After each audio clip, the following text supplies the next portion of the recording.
Hello প্রিয়জনেরা, কেমন আছেন সবাই? আমি সাইফ আছি সাথে, আর চলে এলাম আরো একটি অসাধারণ মুভির এক্সপ্লেনেশন নিয়ে। আজ আমি এক্সপ্লেন করব কান্নাডা ইন্ডাস্ট্রির মুভি নানু মাত্তু গুন্ডা। মুভিটি রিলিজ হয়েছিল 2020 সালে। এটি একটি ইমোশনাল কমেডি ড্রামা। মুভিটির IMDb রেটিং 7.9 আউট অফ 10 আর 97% গুগল ইউজার মুভিটি পছন্দ করেছেন। মুভিতে যেমন কমেডি আছে, তেমনি দর্শককে কাঁদানোর মতো প্রচুর ইমোশনও আছে। মানুষের সাথে অবলা প্রাণীর এক চমৎকার ভালোবাসার চিত্র তুলে ধরা হয়েছে এই মুভিতে। এটি আমার দেখা অন্যতম আন্ডাররেটেড একটি মুভি। সো বন্ধুরা, আমাদের আশেপাশে অসংখ্য পশুপ্রেমী মানুষ আছে। পোষা প্রাণীকে ভালোবাসার অনেক নির্মল সুন্দর উদাহরণ প্রায় চোখে পড়ে আমাদের, কিন্তু আদরের পোষা প্রাণীটার জন্য নিজের জীবন দিয়ে দেওয়ার ঘটনা বিরল। আমাদের আজকের ভিডিও এমনই এক বিরল ভালোবাসার গল্প নিয়ে।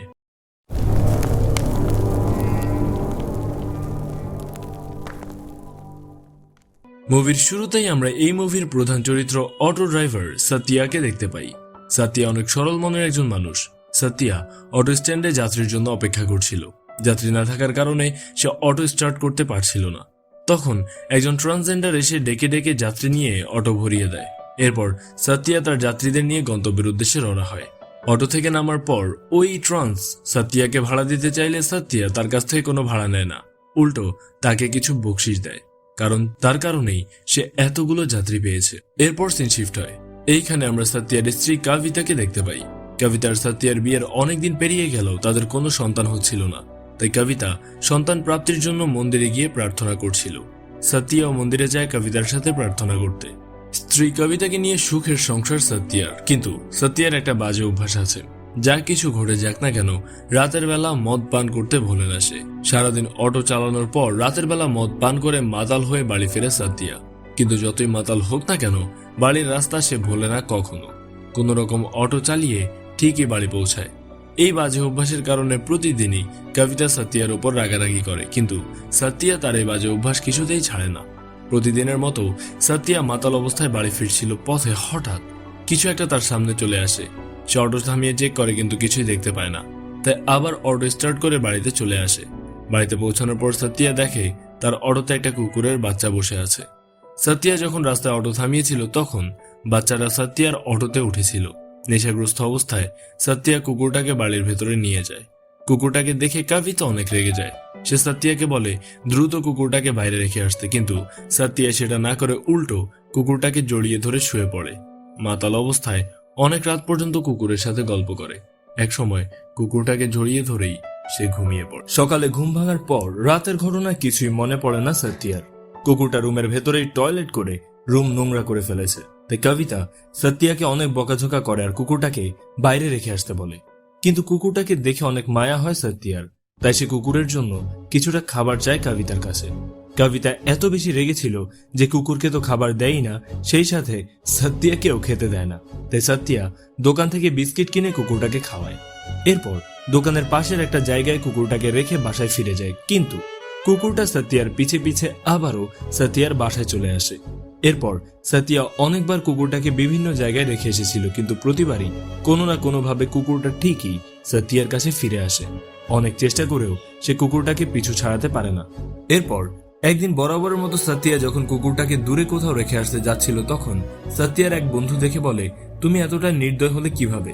অনেক মানুষ আছে কুকুরকে সন্তানের মতো লালন পালন করে, আর তুমি এত কিউট একটা বাচ্চাকে এইভাবে রাস্তায় ছেড়ে দিচ্ছ। কোনো গাড়ির নিচে পড়ে মারা যায় যদি, কি হবে তখন? বন্ধুর কথা শুনে সত্যিয়া বুঝতে পারে সে হয়তো ভুল করছে। সে কুকুরটাকে নিজের কাছেই রাখার সিদ্ধান্ত নেয়। সত্যিয়া কুকুরটার নাম রাখে গোলু। রাতের বেলা গোলুকে কোলে নিয়ে বাসায় ফেরে সত্যিয়া। এইটা দেখে কবিতা অনেক রেগে যায়। ফলে সত্যিয়া খাবার চাইলে এবারও কবিতা রাগ করে ওদেরকে খেতে দেয় না। তাই সত্যিয়া নিজেই খাবার বেড়ে নিয়ে গোলু সহ একই পাত্রে খাবার খায়। এরপর গোলুকে বুকে জড়িয়ে ধরে ঘুমিয়ে পড়ে। পরের দিন সকালে সত্যিয়া অটো নিয়ে বেরিয়ে পড়লে গোলু সত্যিয়ার পেছে পেছে দৌড়াতে শুরু করে। তাই বাধ্য হয়ে সত্যিয়া গোলুকে তার সাথে নিয়ে যায়। সত্যিয়া যেখানেই যাক না কেন, গোলু সবসময় তার সাথেই থেকে যায়। ধীরে ধীরে গোলুর সাথে সত্যিয়ার অনেক ভালো একটা বন্ডিং তৈরি হয়। একদিন সত্যিয়া গোলুকে নিয়ে একটা জায়গায় ঘুরতে যায়, যেখানে একটা কাপল প্রি ওয়েডিং ফটোশুট করছিল। গোলু অনেক কিউট একটা কুকুর, তাই ওই কাপল গোলুকে দেখে তার সাথে ফটোশুট করার পারমিশন চায় সত্যিয়ার কাছে। সত্যিয়াও রাজি হয়। ওরা গোলুর সাথে বিভিন্ন পোজ দিয়ে ছবি তোলে। ওদের ফটোগ্রাফার সাতিয়া আর গোলুরও একটা ছবি তুলে নেয়। এরপর সিন শিফট হয়। পরের দিন সাতিয়া খেয়াল করে গোলুর শরীরে অনেক জ্বর। এইটা দেখে সাতিয়া যত দ্রুত সম্ভব গোলুকে নিয়ে পশুর চিকিৎসকের কাছে যায়। ডক্টর গোলুকে একটা ইনজেকশন দেয়। সাতিয়া গোলুকে এত বেশি ভালোবেসে ফেলেছিল যে গোলুকে ইনজেকশন দেওয়ার সময় সাতিয়া প্রায় কেঁদে ফেলে। এরপর সিন শিফট হয়। একদিন রাতের বেলা বাসায় ফেরার সময় সাতিয়া পি করার জন্য রাস্তায় অটো থামায়। ওই সময় রাস্তার পাশের দেওয়ালে গোলু কিছু পোস্টার দেখে অনেক বিষণ্ণ হয়ে যায়। ওই পোস্টারে গোলুর ছবি সহ মিসিং অ্যাড ছাপানো ছিল। পোস্টার দেখে সাতিয়া জানতে পারে গোলুর আসল নাম সিম্বা। সাতিয়া গোলুকে তার আসল মালিকের কাছে ফিরিয়ে দিতে চায়, কিন্তু গোলু এতে অসম্মতি জানায়। অবশ্যই গোলু তো আর মানুষের মতো কথা বলতে পারে না। সে তার বডি ল্যাঙ্গুয়েজের সাহায্যে তার মনের ভাব সাতিয়াকে বুঝিয়ে দেয়। তখন সাতিয়া দেয়াল থেকে সব পোস্টার ছিঁড়ে ফেলে দেয়। এরপর গোলুকে নিয়ে বাসায় ফিরে যায়, কিন্তু বাসায় ফিরে দেখে তার বাসায় গোলুর আসল পরিবার চলে এসেছে। কবিতা পোস্টার দেখে ওদেরকে ফোন করে ডেকেছে গোলুকে ফিরিয়ে দেওয়ার জন্য। কবিতা যেহেতু গোলুকে একদম পছন্দ করতো না, তাই গোলুকে বিদায় করার সুযোগ পেয়ে সে এটা হাতছাড়া করেনি। কিন্তু সাতিয়া চাচ্ছিল না গোলু তাকে ছেড়ে চলে যায়। সাতিয়া ওই পরিবারের কাছে রিকোয়েস্ট করে বলে, গোলুকে আমার কাছেই থাকতে দিন, আমি ওর অনেক খেয়াল রাখবো। কিন্তু ওরা সাতিয়ার কথা শোনে না। উল্টো সাতিয়াকে হুমকি দিয়ে বলে কুকুর চুরির অপরাধে তাকে জেলে দেবে। ওরা গোলুকে নিয়ে চলে যায়। এতে সাতিয়ার অনেক মন খারাপ হয়। কবিতার এমন কাজের জন্য সে কবিতার উপর অনেক রাগ করে। এরপর সিন শিফট হয়। পরের দিন সকালে সাতিয়ার বাসায় কিছু পাওনাদার আসে টাকা চাইতে। টাকা দিতে না পেরে সাতিয়া তাদের বিভিন্ন অজুহাত দেখাতে শুরু করে। তখন ওরা সাতিয়াকে হুমকি দিয়ে বলে 1 সপ্তাহের মধ্যে টাকা না দিলে ওরা সাতিয়ার অটো নিয়ে যাবে। ওরা চলে যাওয়ার পর সাতিয়া অটো নিয়ে বেরিয়ে পড়ে। প্রথম যাত্রীর সাথেই ভাড়া নিয়ে সাতিয়ার ঝামেলা হয়। যাত্রী নামিয়ে দেওয়ার কিছুক্ষণ পর সাতিয়ার অটোটাই নষ্ট হয়ে যায়। আগের দিন রাতে গোলু সাতিয়ার কাছ থেকে দূরে চলে গেছে। সকালবেলা পাওনাদার এসে হুমকি দিয়েছে, এবার অটোটাও নষ্ট হয়ে গেল। সবকিছু মিলিয়ে সাতিয়ার প্রচুর বিরক্ত লাগে। সে মনের কষ্টে একদম কেঁদেই ফেলে। এই অটোটাই সাতিয়ার একমাত্র ইনকাম সোর্স। এটা নষ্ট হয়ে গেলে কবিতাকে নিয়ে না খেয়ে দিন কাটাতে হবে। এইসব ভেবে সাতিয়ার প্রচুর মন খারাপ হয়। কিন্তু সাতিয়ার ভাগ্য এতটাও খারাপ ছিল না। কিছুক্ষণ পরেই অটো ঠিক হয়ে যায়। এরপর সিন শিফট হয়। কিছুদিন আগে যে কাপল গোলুর সাথে ফটোশুট করছিল, ওরা সাতিয়ার সাথে দেখা করে প্রেমে বাঁধানো দুটি ছবি দেয়। একটাতে গোলুর সিঙ্গেল ছবি, অন্যটাতে সাতিয়া আর গোলুর ছবি। গোলুর ছবি দেখে সাতিয়া অনেক ইমোশনাল হয়ে যায়। সাতিয়া ছবিগুলো নিয়ে বাসায় যায়। গোলুকে সাতিয়ার কাছ থেকে দূর করায় সাতিয়া কবিতার উপর অনেক রেগেছিল, তাই সে দেওয়াল থেকে কবিতার ছবি সরিয়ে সেখানে গোলুর ছবি টাঙিয়ে দেয়। এরপরের দিন আমরা দেখতে পাই সাতিয়া গোলুকে প্রচুর মিস করতে শুরু করে। তাই রাতের বেলা নেশাগ্রস্ত অবস্থায় সে গোলুর মালিকের বাড়িতেই চলে যায়। গোলুর মালিক সাতিয়াকে দেখে অনেক রেগে যায়। সাতিয়া লোকটির কাছে রিকোয়েস্ট করে বলে একবার শুধু গোলুর সাথে সে দেখা করতে চায়। লোকটি রাজি হয়। সাতিয়া গোলুকে আদর করে তার পছন্দের বিস্কুট খাইয়ে দেয়। এরপর সাতিয়া লোকটির কাছে রিকোয়েস্ট করে আমাকে মাঝে মধ্যে গোলুর সাথে দেখা করার অনুমতি দিন। লোকটি রাজি হয়, কিন্তু শর্ত দেয় এভাবে নেশাগ্রস্ত অবস্থায় রাতের বেলা আসা যাবে না, দিনের বেলায় আসতে হবে। সাতিয়া শর্ত মেনে নিয়ে বাসায় ফিরে যায়, কিন্তু সে গোলুকে ছাড়া কিছুতেই থাকতে পারছিল না। পরের দিন সকালবেলা আবার গোলুকে দেখতে যায়। সেদিনই আবার রাতের বেলাও যায়। এইভাবে প্রতিদিন সকাল দুপুর রাত যখন তখন গোলুর কাছে যাওয়া শুরু করে। সাতিয়ার এমন আচরণে অতিষ্ঠ হয়ে গোলুর মালিক খুবই বিরক্ত হয়। এভাবেই বেশ কিছুদিন কেটে যায়। এরপর একদিন সাতিয়া কবিতাকে নিয়ে ডক্টরের কাছে যায়। সন্তান নেওয়ার ব্যাপারে ওরা ডক্টরের কাছে পরামর্শ নিচ্ছিল। ওই সময় সাতিয়ার বন্ধু বান্টি ফোন করে জানায় গোলুর মালিক গোলুকে নিয়ে শহর ছেড়ে চলে যাচ্ছে। এই কথা শোনার সাথে সাথে সাতিয়া দ্রুত ডক্টরের চেম্বার থেকে বেরিয়ে আসে। কবিতাকে বাসায় রেখে সাতিয়া গোলুর ছবিটা নিয়ে শেষবারের মতো গোলুর সাথে দেখা করতে যায়। সাতিয়াকে দেখে গোলুর মালিক প্রথমে অনেক বিরক্ত হয়, কিন্তু সাতিয়া তাকে রিকোয়েস্ট করে শেষবারের মতো গোলুর সাথে দেখা করতে। সাতিয়া গোলুকে অনেক আদর করে। এরপর গোলুকে ওর ছবিটা দেখায়। গোলুকে বিদায় জানাতে গিয়ে সাতিয়া অনেক ইমোশনাল হয়ে পড়ে। সে কাঁদতে শুরু করে। গোলু কিছুতেই সাতিয়াকে ছেড়ে যেতে চাচ্ছিল না। যাওয়ার সময় গোলু গাড়ির উইন্ডো দিয়ে মাথা বের করে অসহায়ের মতো সাতিয়ার দিকেই তাকিয়ে থাকে। সাতিয়া আর গোলুর এমন নিঃস্বার্থ ভালোবাসা দেখে গোলুর মালিক গাড়ি থামিয়ে গোলুকে নামিয়ে দেয়। গোলুকে সাতিয়ার কাছে রেখেই ওরা শহর ছেড়ে চলে যায়। গোলুকে ফিরে পেয়ে প্রচুর খুশি হয় সাতিয়া। আবার আগের মতো সেখানেই সে গোলুকে নিয়ে থাকতে শুরু করে। কাজের ফাঁকে ফাঁকে সাতিয়া গোলুকে বিভিন্ন জায়গায় ঘুরতেও নিয়ে যায়। এর মাঝে সাতিয়ার এক প্রতিবেশীর পালিত ছাগলের সাথে বন্ধুত্ব হয় গোলুর। সাতিয়া সময় পেলেই গোলুকে ছাগলটির সাথে খেলতে নিয়ে যায়। দিনগুলো বেশ ভালোভাবেই কাটছিল। তারপর একদিন হঠাৎ রাস্তায় একটা বাইকের সাথে সাতিয়ার অটোর অ্যাক্সিডেন্ট হয়। এতে সাতিয়া প্রচুর আহত হয়। ওই সময় ওদেরকে হেল্প করার মতো কোনো মানুষও রাস্তায় ছিল না। অটোর মধ্যেই ছটফট করতে থাকে সাতিয়া। যেখানে অ্যাক্সিডেন্ট হয়েছে সেখান থেকে কিছুটা দূরে একটা মন্দির ছিল। সেখানে সত্যিয়ার একজন পরিচিত লোক প্রার্থনা করছিল। লোকটিকে সবাই মাস্টার নামে ডাকে। গোলু নিজের বুদ্ধি খাটিয়ে দ্রুত ছুটে যায় মাস্টারের কাছে। এরপর মাস্টারকে টেনে টেনে সত্যিয়ার কাছে নিয়ে আসে। সত্যিয়ার এই অবস্থা দেখে মাস্টার দ্রুত অ্যাম্বুলেন্স ডেকে সত্যিয়াকে হসপিটালে নিয়ে যায়। ওই সময় গোলু অ্যাম্বুলেন্সের পেছনে ছুটতে ছুটতে হসপিটাল পর্যন্ত যায়। সত্যিয়াকে ট্রিটমেন্টের জন্য হাসপাতালের ভেতরে নিয়ে যাওয়া হয়, কিন্তু গোলুকে হসপিটালে ঢুকতে দেওয়া হয় না। তাই সত্যিয়া সুস্থ না হওয়া পর্যন্ত গোলু হসপিটালের বাইরেই বসে অপেক্ষা করতে থাকে। এদিকে সত্যিয়ার জ্ঞান ফেরার পর সত্যিয়া মাস্টারকে ধন্যবাদ জানায় তাকে সময় মতো হসপিটালে নিয়ে প্রাণ বাঁচানোর জন্য। তখন মাস্টার বলে, আমি তোমার প্রাণ বাঁচাইনি, তোমার প্রাণ বাঁচিয়েছে গোলু। সেই আমাকে তোমার কাছে নিয়ে এসেছে আর এখন হসপিটালের বাইরে বসে তোমার জন্য অপেক্ষা করছে। এইসব শুনে সত্যিয়া অনেক ইমোশনাল হয়ে যায়। সে গোলুর কাছে গিয়ে গোলুকে অনেক আদর করে দেয়। গোলু আর সত্যিয়ার এমন ভালোবাসা দেখে অভিভূত হয়ে যায় মাস্টার। এরপর আমরা দেখতে পাই সত্যিয়া তার হাতে গোলুর নামের একটা ট্যাটু বানিয়ে নেয়। ধীরে ধীরে গোলু আর সত্যিয়ার বন্ধুত্ব এতটা মজবুত হয় যেন ওরা একে অপরকে ছাড়া অসম্পূর্ণ। এরপর সিন শিফট হয়। এক রাতে কবিতা সত্যিয়াকে মদ পান না করে বাসায় ফিরতে বলে। সত্যিয়া বুঝতে পারে কবিতা হয়তো তার জন্য স্পেশাল কিছু প্ল্যান করে রেখেছে, তাই সত্যিয়া কবিতার কথা মতো সেই রাতে মদ পান করে না। বাসায় ফেরার পর সত্যিয়া দেখে কবিতা অনেক সুন্দরভাবে সেজেগুজে অপেক্ষা করছে তার জন্য। কবিতাকে দেখে সত্যিয়া অনেক রোমান্টিক হয়ে যায়। এরপর কবিতা সত্যিয়াকে তার মনের কিছু কথা বলতে শুরু করে। কবিতা বলে, হয়তো খুব তাড়াতাড়ি সবকিছু ঠিক হয়ে যাবে। যখন আমাদের কোল জুড়ে একটা সন্তান আসবে সবকিছু অনেক সুন্দর হবে। একটা কুকুরের বাচ্চাকে তুমি এতটা ভালোবাসো, এটা দেখে বোঝা যায় তোমার নিজের সন্তানকে তুমি কতটা ভালোবাসবে। কবিতা আরো বলে, আমাদের সন্তান হলে আমরা দুজন মিলে তাকে অনেক আদর করব, ভালোবাসা দেব। তখন আর তোমাকে এই কুকুরটার কথা ভাবতে হবে না। এইটা শুনে সত্যিয়া রেগে যায়। কবিতাকে রেখে সে গোলুর কাছে চলে যায়। সত্যিয়া গোলুকে এতটা ভালোবাসে যে গোলুকে ছাড়া থাকার কথা সে ভাবতেই পারে না। সত্যিয়ার এমন আচরণে অনেক রেগে যায় কবিতা। কবিতা সত্যিয়াকে বলে, তুমি কি বাচ্চা নিতে চাচ্ছ না? আমি কত ডক্টরের কাছে ট্রিটমেন্ট নিচ্ছি একটা বাচ্চার জন্য, কিন্তু তুমি পড়ে আছো এই কুকুরটাকে নিয়ে। তুমি আসলে আমার থেকেও এই কুকুরটাকে বেশি ভালোবাসো। তুমি থাকো তোমার কুকুর নিয়ে, আমি চলে যাচ্ছি। সত্যিয়া কবিতাকে বলে, এই সামান্য কারণে কেউ বাড়ি ছেড়ে চলে যায়? গোলুও তো আমাদের সন্তানের মতোই। এইটা শুনে কবিতা অনেক রেগে যায় আর বলে, তুমি ওকে নিজের সন্তান মনে করলে করো, আমি পারবো না। এরপর কবিতা সত্যি সত্যি সত্যিয়াকে ছেড়ে চলে যায়।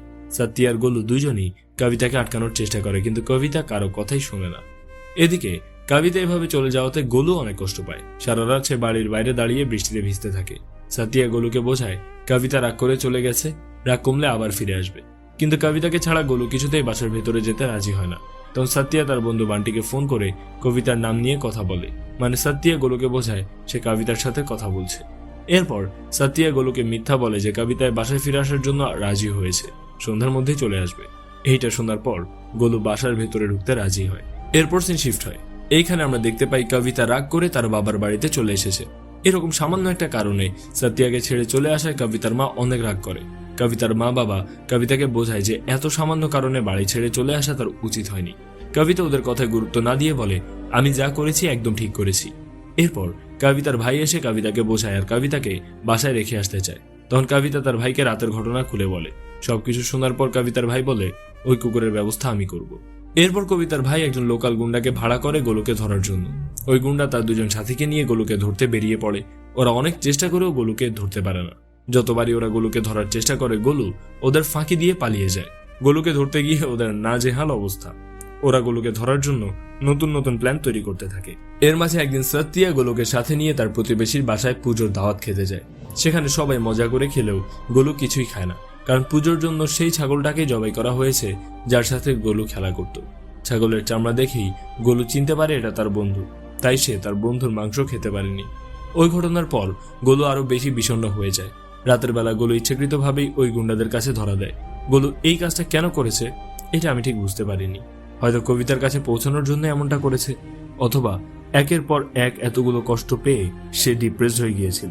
যাই হোক, গুন্ডারা গোলুকে দেখা মাত্র গোলুর নাকের কাছে স্প্রে করে গোলুকে অজ্ঞান করে ফেলে। এরপর গোলুকে কবিতার ভাইয়ের কাছে নিয়ে যায়। গোলুকে দেখার পর কবিতার ভাইয়ের মনে হয় গোলুর কোনো ক্ষতি হয়ে গেলে সত্যিয়া সেটা মেনে নিতে পারবে না। কষ্ট সহ্য করতে না পেরে সত্যিয়াও যদি মরে যায় তাহলে তার বোন বিধবা হয়ে যাবে। এইসব ভেবে কবিতার ভাই তাড়াতাড়ি গোলুকে ছেড়ে দেয় আর গুন্ডাদেরকেও সাবধান করে দেয় ওরা যেন গোলুর কোনো ক্ষতি না করে। এরপরের সিনে আমরা দেখতে পাই কবিতা আর সত্যিয়ার মনোমালিন্য ঠিক করার জন্য কবিতার বাড়িতে সালিশ বসেছে। সেখানে কবিতা স্পষ্টভাবে জানিয়ে দেয় ওই বাড়িতে যতদিন গোলু থাকবে ততদিন পর্যন্ত সে কোনোভাবেই ফিরে যাবে না। সবাই কবিতাকে বোঝানোর চেষ্টা করে, কিন্তু কবিতা তার সিদ্ধান্তে অনড়। ওই সময় সেখানে গোলুও চলে আসে। গোলু সত্যিয়ার কাছে না গিয়ে সোজা কবিতার কাছে গিয়ে বসে পড়ে। সালিশ শেষে চলে যাওয়ার সময় সত্যিয়া বারবার গোলুকে ডাকে তার কাছে যাওয়ার জন্য, কিন্তু গোলু কিছুতেই কবিতাকে ছেড়ে সত্যিয়ার কাছে যায় না। একদিকে কবিতা জেদ ধরেছে গোলু থাকতে সে বাসায় ফিরবে না, অন্যদিকে গোলুও জেদ ধরে বসেছে বাড়ি ফিরলে কবিতাকে নিয়েই সে ফিরবে। বাধ্য হয়ে সত্যিয়া একাই ফিরে যায়। এরপর সাতিয়া যখন অটো স্ট্যান্ডে যাত্রীর জন্য অপেক্ষা করছিল তখন সেখানে ওই পাওনাদার চলে আসে। সাতিয়া টাকা দিতে না পারার কারণে ওরা সাতিয়ার অটো দখল করতে চায়। ওরা যখন অটোটা নিতে যায় তখনই সেখানে কবিতা আর গোলু চলে আসে। ওরা দুজন মিলে লোকগুলোকে অটো থেকে দূরে সরিয়ে দেয়। এরপর কবিতা ওই লোকগুলোর টাকা পরিশোধ করে দেয়। এরপর সিন শিফট হয়। গোলুর ভালোবাসা কবিতার মন জয় করে নেয়। কবিতা নিজের ভুল বুঝতে পারে, তাই সে গোলুর ওপর হিংসা না করে গোলুকে আপন করে নেয়। রাতের বেলা ওরা তিনজন একসাথে শুয়ে গল্পগুজব করে। ওই সময় কবিতা সত্যিয়াকে বলে, এখন থেকে গোলু তোমার একার সন্তান না, আমারও সন্তান। আমার নিজের যতগুলো সন্তান হোক না কেন, গোলু সবসময় আমার প্রথম সন্তান হিসেবেই থাকবে। গোলুকে নিয়ে আর কখনো আমাদের মাঝে ভুল বোঝাবুঝি হবে না। এরপর সত্যিয়া আর কবিতা কিছুটা রোমান্টিক হয়ে যায়। ওই সময় সত্যিয়া বলে গোলুর একজন ছোট ভাই দরকার। তখন কবিতা বলে গোলু যেহেতু তাদেরই ছেলে, তাই এখন তাদের একটা মেয়ে দরকার। পরের দিন সকালে ঘুম ভাঙার পর সত্যিয়া দেখে গোলু বাসায় নেই। পুরো বাসা ভালোভাবে সে খোঁজে, কোথাও তাকে খুঁজে পাওয়া যায় না। সত্যিয়া অনেক ঘাবড়ে যায়। এদিকে গোলুকে না পেয়ে কবিতাও অনেক চিন্তিত। কবিতা তার ভাইকে ফোন করে জিজ্ঞেস করে সে গোলুর কোনো ক্ষতি করেছে কিনা। তার ভাই জানায় সে গোলুর ব্যাপারে কিছুই জানে না। অন্যদিকে গোলুকে খুঁজে বেড়ানোর সময় সত্যি একটা জায়গায় প্রচুর ভিড় দেখতে পায়। কাছে গিয়ে জানতে পারে ট্রাকের সাথে ধাক্কা লেগে একটা কুকুর মারা গেছে। সত্যিয়া অনেক ভয় পেয়ে যায়, যদি এটা তার গোলু হয় তাহলে কি হবে। সত্যিয়া সামনে গিয়ে কুকুরটাকে দেখার সাহস পায় না। তখন সত্যিয়ার বন্ধু বান্টি চেক করে বলে এটা গোলু নয়, অন্য কুকুর। অতিরিক্ত টেনশনের কারণে ওই সময় সত্যিয়ার খানিকটা প্যানিক অ্যাটাক হয়। বান্টি কোনো রকম সত্যিয়াকে সামলে নেয়। সুস্থ হওয়ার পর সত্যিয়া আবারও গোলুকে খুঁজতে শুরু করে। গোলুকে খুঁজে না পেয়ে সত্যিয়া পাগলের মতো হয়ে যায়। সত্যিয়া চিৎকার করে কাঁদতে শুরু করে। এরপর সত্যিয়ার মনে পড়ে তাদের শহরের এক রেস্টুরেন্টে খাসির মাংসের নামে কুকুরের মাংস তৈরির খাবার বিক্রি করে। সত্যিয়া বান্টিকে নিয়ে যায় যদি সেখানে গোলুর কোনো খোঁজ পাওয়া যায়। সত্যিয়া ওই রেস্টুরেন্টে থাকা অবস্থায় একজন লোক এসে রেস্টুরেন্টে কুকুরের মাংস সাপ্লাই দিয়ে যায়। তখন সত্যিয়া আর বান্টি লোকটাকে ফলো করতে শুরু করে। লোকটা শহর থেকে অনেক দূরের একটা জায়গায় গিয়ে থামে। ওই জায়গায় একটা গাড়িতে অনেকগুলো কুকুরকে আটকে রাখা হয়েছিল। এইসব দেখে সত্যিয়ার কিছুটা সন্দেহ হয়, তাই সত্যিয়া আর বান্টি চেক করার জন্য আরো কিছুটা এগিয়ে যায়। সেখানে একটা বিশাল এলাকা জুড়ে অসংখ্য কুকুরকে বেঁধে রাখা হয়। এখান থেকেই মূলত বিভিন্ন জায়গায় কুকুরের মাংস সাপ্লাই করা হয়। শুধু কুকুরের মাংস নয়, জীবিত কুকুরও বিক্রি করা হয় এই জায়গা থেকে। পুরো একটা সিন্ডিকেট জড়িত এই ইলিগেল বিজনেসে। সত্যিয়া সবার চোখ ফাঁকি দিয়ে সেখান থেকে গোলুকে খুঁজতে থাকে। এক সময় সে একটা বাক্সের ভেতরে গোলুকে দেখতে পায়। সত্যিয়া গোলুকে বাক্স থেকে বের করতেই যাচ্ছিল, তখনই সেখানকার লোক সত্যিয়াকে দেখে ফেলে। ওরা সত্যিয়াকে ধরে মারতে শুরু করে। এরপর সেখানে চলে আসে এই ইলিগাল বিজনেসের মূল হোতা। সত্যিয়া তার এলাকায় ঢুকে পড়ায় সে সত্যিয়াকে প্রাণে মারার হুমকি দেয়। সত্যিয়া তার এই ইলিগাল বিজনেসের বিরুদ্ধে কথা বলায় সে অনেক রেগে যায়। সে গোলুকে নিয়ে আসে সত্যিয়ার সামনেই তাকে মেরে ফেলার জন্য। গোলুকে বাঁচানোর জন্য সত্যিয়া ওই গুন্ডাদের সাথে লড়াই শুরু করে। ওই সময় গুন্ডাদের লিডার একটা কাঠের টুকরো নিয়ে সত্যিয়ার মাথায় অনেক জোরে আঘাত করে। সত্যিয়া অনেক আহত হয়ে যায়, সেই সাথে তার প্যানিক অ্যাটাকও শুরু হয়। সত্যিয়াকে ওই অবস্থায় দেখে গোলু ছুটে এসে গুন্ডাদের ওপর আক্রমণ করে। গোলু তার সর্বোচ্চ শক্তি দিয়ে সত্যিয়াকে প্রোটেক্ট করার চেষ্টা করে। ওই সময় সুযোগ বুঝে বান্টি অটো নিয়ে এসে সত্যিয়া আর গোলুকে নিয়ে কুকুর ব্যবসায়ীদের এলাকা থেকে বেরিয়ে আসে। বান্টি দ্রুত সত্যিয়াকে নিয়ে হসপিটালে যায়। ওই অবস্থায় সত্যিয়া বারবার কবিতার কথা বলে আর গোলুকে আদর করতে থাকে। এর কিছুক্ষণের মধ্যেই সত্যিয়ার মৃত্যু হয়। আদরের গোলুকে বাঁচাতে গিয়ে নিজের প্রাণ বিসর্জন দেয় সত্যিয়া। সত্যিয়াকে হারিয়ে কবিতার গোলুর জীবনে অন্ধকার নেমে আসে।